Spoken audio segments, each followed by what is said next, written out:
প্রিয় দর্শক, সাজ্জাদ কাদিরের প্রেতে নিন, শুভেচ্ছা নিন। এই মুহূর্তে আপনাদের সামনে কথা বলতে এসেছি, তত্ত্বাবধায়ক সরকার কি ফিরে আসবে? কে হবেন সেই সরকারের প্রধান উপদেষ্টা? আগামী নির্বাচন কি তত্ত্বাবধায়ক সরকারের অধীনে হবে? এই প্রশ্নগুলোর উত্তর খুঁজবার চেষ্টা করব এই মুহূর্তে আমরা।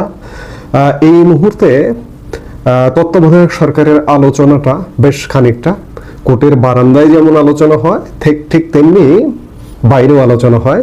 গত 15 আগস্ট প্রধানমন্ত্রী শেখ হাসিনা, বিগত সরকারের প্রধানমন্ত্রী শেখ হাসিনা তার এক ভাষণেও তিনি বলেছেন যে ইউনূসের অধীনে কোনো নির্বাচন হবে না, আমরা তত্ত্বাবধায়ক সরকার চাই এবং তত্ত্বাবধায়ক সরকারের অধীনে নির্বাচন দিতে হবে, সোচ্চার হতে হবে এবং ইউনূসকে পদত্যাগ করতে হবে, একটা নিরপেক্ষ সরকার করে তার অধীনে নির্বাচন দিতে হবে। যদিও আমি এখনো প্রধানমন্ত্রী, তবুও আমি বলবো জনগণ নির্বাচন চায়, হ্যাঁ নির্বাচন দিতে হবে, একটা কেয়ারটেকার গভর্নমেন্ট আলাদাভাবে তৈরি করি, ইউনূসের অধীনে না। ওই ক্ষমতা দখলকারী, ক্ষমতা চুরি করা এই লোকের কাছে না, ডাকাতি করেছে এই ডাকাতের কাছে না। এবং তত্ত্বাবধায়ক সরকার নিয়ে হাইকোর্টে একটা রিট ছিল, আপনারা জানেন। সেই রিটটার রায়ও হয়েছে গত বছরের 17 ডিসেম্বর এবং সেই রায় হবার পরে গত 8 জুলাই সুপ্রিম কোর্টের ওয়েবসাইটে সেই রায়টির 139 পৃষ্ঠার রায়টি প্রকাশ করা হয়েছে। এই রায়ের ফলে পঞ্চদশ সংশোধনীর মাধ্যমে যে তত্ত্বাবধায়ক সরকার বাতিল করা হয়েছে সেটি আবারও পুনর্বহাল হবার সুযোগ এসে গেল। এবং গতকাল 21শে আগস্ট তত্ত্বাবধায়ক সরকার নিয়ে সর্বোচ্চ আদালতে আরেকটি ঘটনা হয়েছে। সেটি হচ্ছে যে তত্ত্বাবধায়ক সরকার বাতিলের যে রায়টি হয়েছিল আপিল বিভাগ থেকে 2011 সালে, সেই রায়টাকে পর্যালোচনার জন্য বা রিভিউয়ের জন্য একটি আবেদন আছে আপিল বিভাগে। গতকাল প্রধান বিচারপতির নেতৃত্বে বেঞ্চ এই পর্যালোচনাটার একটা শুনানির দিন ঘোষণা করেছেন। এই শুনানিটা বেশ ঘুরে বেড়াচ্ছে, বেশ মাঝে মাঝে ডেট দেওয়া হয়, মাঝে মাঝে স্থগিত থাকে, মাঝে মাঝে ঘুরে বেড়াচ্ছে এবং আগামী 26শে আগস্ট এই শুনানিটার দিন ধার্য করা হয়েছে। এখন এই মুহূর্তে যদি হাইকোর্টের রায়ের প্রেক্ষিতে আপনি চান যে আমাদের যে ত্রয়োদশ সংশোধনের মাধ্যমে সংবিধানে তত্ত্বাবধায়ক সরকার ছিল, চাইলে এই মুহূর্তে তত্ত্বাবধায়ক সরকার গঠন করা সম্ভব। আবার আপিল বিভাগের যে রিভিউটাও হয়ে যাবার পরে এটি গঠন করা সম্ভব। এই রিভিউটা নিশ্চয়ই তত্ত্বাবধায়ক সরকারের পক্ষেই আসবে, কারণ এই রিভিউয়ের আবেদনকারী বিএনপি, জামাত এবং বেশ কিছু বিশিষ্টজন, এবং হাইকোর্টের যে রিট পিটিশনটা ছিল তাতেও বিএনপি আবেদন করেছিল, জামাত আবেদন করেছিল এবং কয়েকজন বিশিষ্টজন আবেদন করেছিল।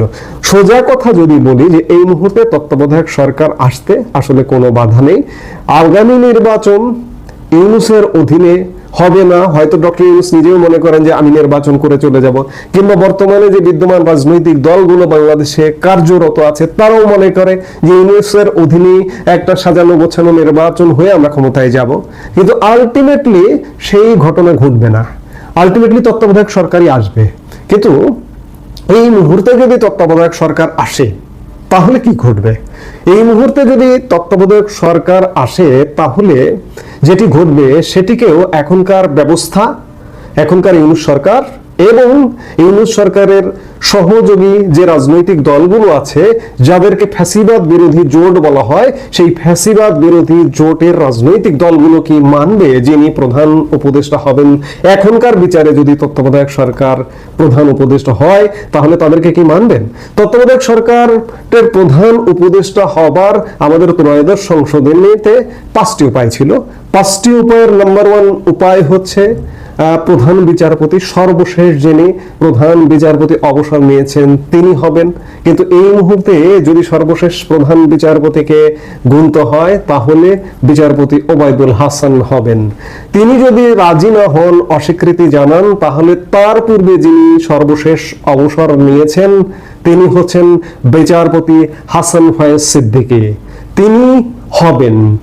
আবার তিনি যদি রাজি না হন তাহলে 3 নম্বরে অপশনে আছে যে আপিল বিভাগের সর্বশেষ অবসরপ্রাপ্ত বিচারপতির মধ্য থেকে প্রধান উপদেষ্টা হবেন। এক্ষেত্রে সর্বশেষ গত বছরের 10 আগস্ট প্রধান বিচারপতির সাথে আপিল বিভাগের 5 জন বিচারপতি অবসর নিয়েছেন বা চাকরি থেকে পদত্যাগ করেছেন। এর মধ্যে সর্বাগ্রে সর্বোচ্চ সিনিয়র যিনি, তিনি হচ্ছেন বিচারপতি এম এনায়েতুর রহিম। তাহলে তিনি হবেন, তিনিও যদি অস্বীকৃতি জানান কিংবা তিনি যদি না হন, তাহলে মহামান্য রাষ্ট্রপতি দেশের প্রচলিত রাজনৈতিক দলগুলোকে সাথে আলাপ আলোচনা করে একজনকে দায়িত্ব দিতে পারেন। এরপরেও যদি সমাধান না হয়, কেউ যদি দায়িত্ব নিতে না চান, বিচার বিভাগ দায়িত্ব নিলেন না, বিশিষ্ট লোকজন দায়িত্ব নিলেন না, তাহলে মহামান্য রাষ্ট্রপতি তার দায়িত্বের অতিরিক্ত হিসেবে তত্ত্বাবধায়ক সরকারের প্রধান উপদেষ্টা হবেন। এই প্রসঙ্গে একটি কথা বলা দরকার যে 2006 সালে বিএনপি জামাত ক্ষমতায় যখন ছিল, তখন বিএনপি জামাতি আসলে মূলত এই যে তত্ত্বাবধায়ক সরকার, চমৎকার একটি সিস্টেম, এই সিস্টেমটাকে কলঙ্কিত করেছে বিএনপি জামাত জোট। সেই সময় তাদের পছন্দ মতো একজনকে প্রধান উপদেষ্টা করবার জন্য বিচারকদের বয়স পর্যন্ত বাড়িয়ে দিয়েছিল সংবিধানে। 67 বছর করেছিল 65 বছর থেকে, শুধুমাত্র নিজেদের পছন্দ মতো একজনকে প্রধান উপদেষ্টা করবার জন্য। কে এম হাসান তিনি দায়িত্ব নিতে অস্বীকৃতি জানিয়েছিলেন শেষ পর্যন্ত। এই অস্বীকৃতি জানানোর পরে যেটি ঘটে যে সেই সময়ের বিএনপি জামাত জোটের রাষ্ট্রপতি যিনি ছিলেন ইয়াজউদ্দিন আহমেদ, তিনি আর বিকল্প অপশন খোঁজেননি। কে এম হাসানের আগে যিনি প্রধান বিচারপতি ছিলেন তাকে আর খোঁজা হয়নি, কিংবা আপিল বিভাগের সর্বশেষ অবসরপ্রাপ্ত যিনি বিচারপতি ছিলেন তাকে আর খোঁজা হয়নি, কোনো বিশিষ্ট নাগরিককে খোঁজা হয়নি। সবকিছু বাদ দিয়ে 1 নম্বরে সর্বশেষ অবসরপ্রাপ্ত প্রধান বিচারপতি অপশনটা যেই ডিনাই করলেন, মাঝখানে 3টা অপশন বাদ দিয়ে সেই সময়ের রাষ্ট্রপতি ইয়াজউদ্দিন আহমেদ স্বয়ং নিজেই তত্ত্বাবধায়ক সরকারের প্রধান উপদেষ্টার দায়িত্ব নিলেন। আর ঘটে গেল দেশে এক অচল অবস্থা। এই অচল অবস্থার প্রেক্ষিতে এলো 111 সরকার, এবং পরবর্তীতে আওয়ামী লীগ ক্ষমতায় এসে ভেবেছে, মনে করেছে যে বাংলাদেশে তত্ত্বাবধায়ক সরকারকেও কলঙ্কিত করা যায়, যেটির উদাহরণ দেখিয়ে দিয়েছে বিএনপি জামাত জোট সরকার।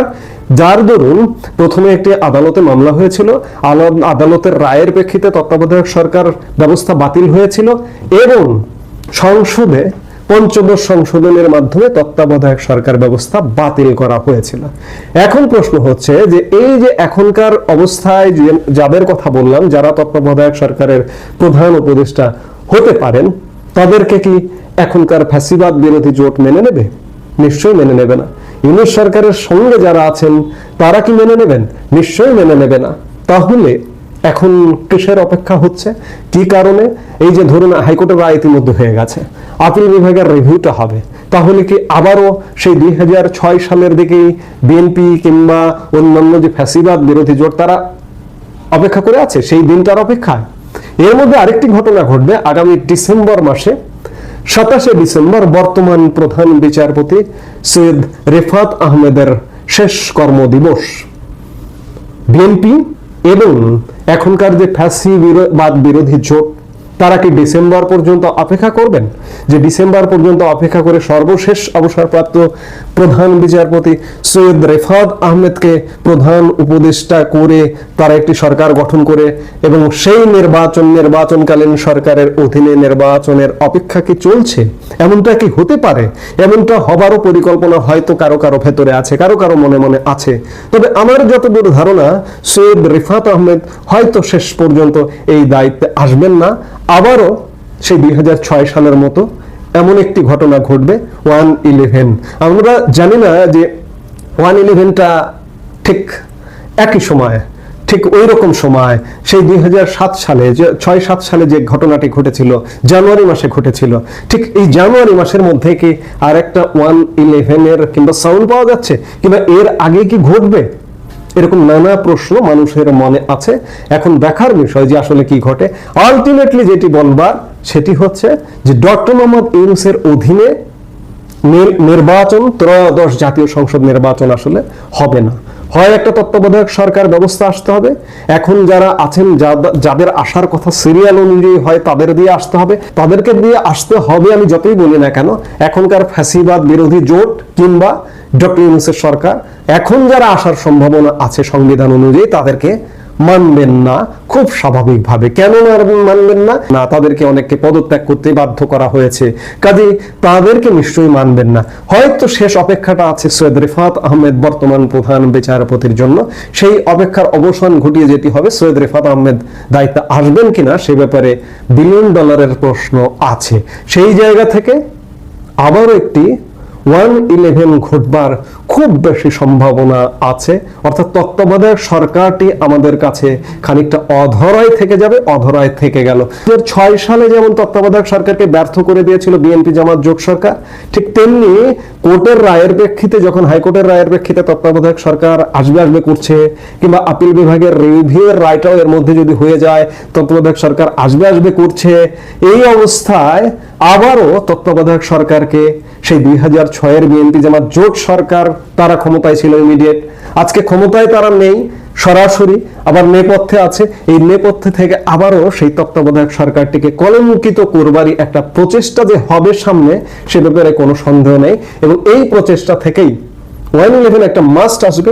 1/11 বলতে আমি বোঝাতে চাইছি যে 2006 সাল বা 2007 সালের জানুয়ারি মাসে 11 তারিখে যে সরকারটি গঠিত হয়েছিল ফখরুদ্দিন আহমেদের নেতৃত্বে, মঈন আহমেদ, সেনাপ্রধান মঈন আহমেদের পৃষ্ঠপোষকতায়, সেই রকম একটি প্রেক্ষাপট বাংলাদেশেও যে ঘটবে এটি অন্ততপক্ষে বোঝা যায়। এখন সেই সময়টি পর্যন্ত, ডিসেম্বর পর্যন্ত আমাদের অপেক্ষা, কিংবা তার আগে কি ঘটে সেটিও বলা যায় না, কারণ বাংলাদেশ আউট অফ প্রেডিকশনের বাইরের একটি দেশ এই মুহূর্তে। অনেক কিছু কল্পনা করেও আজকে কল্পনা করছেন, আগামীকালকে সেই ঘটনাটা নাও হতে পারে। কারণ আমার বারবার উদাহরণ চলে আসে যে 5 আগস্ট যে আওয়ামী লীগ সরকারের পতন হয়েছিল, আওয়ামী লীগের সেকেন্ড ম্যান, আওয়ামী লীগের সাধারণ সম্পাদকও সেই সকালবেলা জানতেন না যে আওয়ামী লীগের পতন হবে। কাজেই বাংলাদেশে 7 দিন পরে কি ঘটবে এটি বলা কঠিন। তবে আগামী ডিসেম্বর জানুয়ারির মধ্যে একটা চূড়ান্ত পরিস্থিতি যে ঘটবে এটি এক প্রকার নিশ্চিত। এই মুহূর্তে এ পর্যন্তই। সবাই ভালো থাকুন, সুস্থ থাকুন।